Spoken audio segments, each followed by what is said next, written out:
हरे कृष्णा। तो अभी फ़िलहाल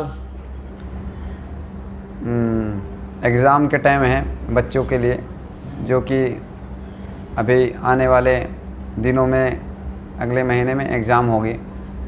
तो बच्चे बहुत ज़ोर शोर से लगे हुए हैं परीक्षा की तैयारी के लिए। तो इसमें कुछ लोगों की सफलता बहुत मतलब टॉपर होते हैं, कोई स्टेट टॉपर तो कोई डिस्ट्रिक्ट टॉपर तो कोई अपने स्कूल का टॉपर बनते हैं। और इस प्रकार से वो सोचते हैं कि मेरी वजह से, मेरी मेहनत से टॉप कर गया हूँ और कुछ भी सफलता हासिल हो गई है।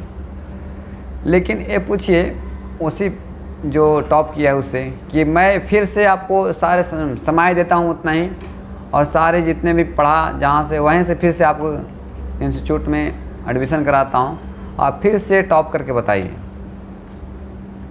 तो क्या वो फिर से वो स्थान प्राप्त कर सकता है? प्राप्त कर सकता है भी, नहीं भी कर सकता है। क्यों? क्योंकि उनके हाथ में नहीं है। क्योंकि कभी सफलता मिलती है तो कभी सफलता नहीं मिलती है। सिमिलरली कोई क्रिकेटर है, को 6 बॉल में 6 छक्का मार सकता है। वही क्रिकेटर उसी बॉलर को वही समय दिया जाएगा, उस समय में फिर बोला जाएगा 6 बॉल में 6 छक्का मार के बताइए, क्या वो मार सकता है?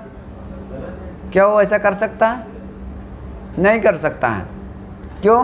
क्योंकि उनके वश में हर वस्तु उनके अधीन नहीं है। वो खुद अधीन है दूसरे का।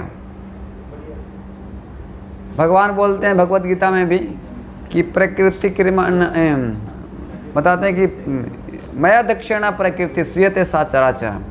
मया दक्षिणा, ये सारे प्रकृति जो है भगवान श्री कृष्ण के अध्यक्षता में कार्य करती है। चराचर सारे जीव है निर्जीव दोनों। तो 27 नंबर श्लोक में भगवान बहुत अच्छा से इसे समझाते हैं कि लोग जो अपने आप को कर्ता मान बैठता है वो मोहग्रस्त है, अज्ञानी है। तो अगर कोई ऐसा कृष्ण भावना भावित में सारे कर्मों का धीरे धीरे प्रगति करते हुए अगर कृष्ण भावना भावित तक नहीं आता है तो मोहित रहता है और सोचता है कि मेरे वजह से ये सारे कार्य हो रहे हैं। तो 27 नंबर श्लोक जो है इस प्रकार है, प्रकृति है क्रियामाणानि गुणे कर्माणि सर्वश अहंकार विमूढ़ात्मा कर्ता हमिति मन्यते। विमूढ़ आत्मा बताया है, जो अपने आप को सफलता को आश्रय खुद लेना चाहता है वो मूर्ख है, विमूढ़ है। इसका अनुवाद इस प्रकार है, जीवात्मा अहंकार के प्रभाव से मोहग्रस्त होकर अपने आप को समस्त कर्मों का कर्ता मान बैठता है, जबकि वास्तव में वे प्रकृति के तीनों गुणों द्वारा संपन्न किए जाते हैं। तो 3 गुण यहाँ बताया गया है कि जो भी कार्य होते हैं वो तीनों गुणों के अंतर्गत होता है तीनों गुणों का, सत्वगुण, रजोगुण और तमोगुण। कभी कभी हम सत्वगुण में रहते हैं तो अच्छा कार्य करते हैं, और रजोगुण में रहते हैं तो हमारी इच्छाएं बढ़ जाती है, भौतिक इच्छाएं, और तमोगुण में रहते हैं तो पागलपन में ही रहता है, वो पता नहीं चलता क्या हो रहा है संसार में, वो पागलपन अपनी चीज़ में लगे रहता है। तो इस प्रकार से वो अपने आप को कर्ता मान बैठता है, तो फिर धीरे धीरे अधोगति की ओर बढ़ता रहता है। अब कोई जो कृष्ण भावना भावित है, जो कृष्ण भक्त है, वो समझता है कि भगवान श्री कृष्ण की कृपा से, उनके कृपा से ऐसा हो रहा है।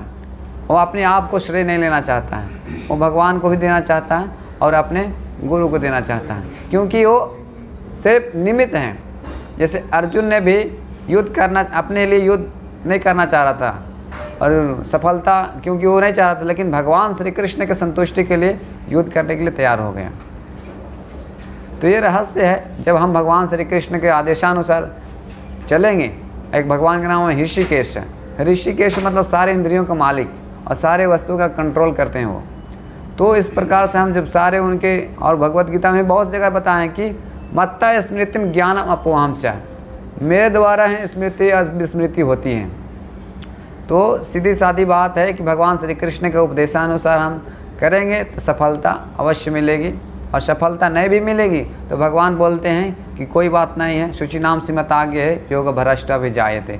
मैं आपको फिर से मौका दूंगा ताकि जो अल्टीमेट मुझे तक आ सकते हो। ठीक है, हरे कृष्णा।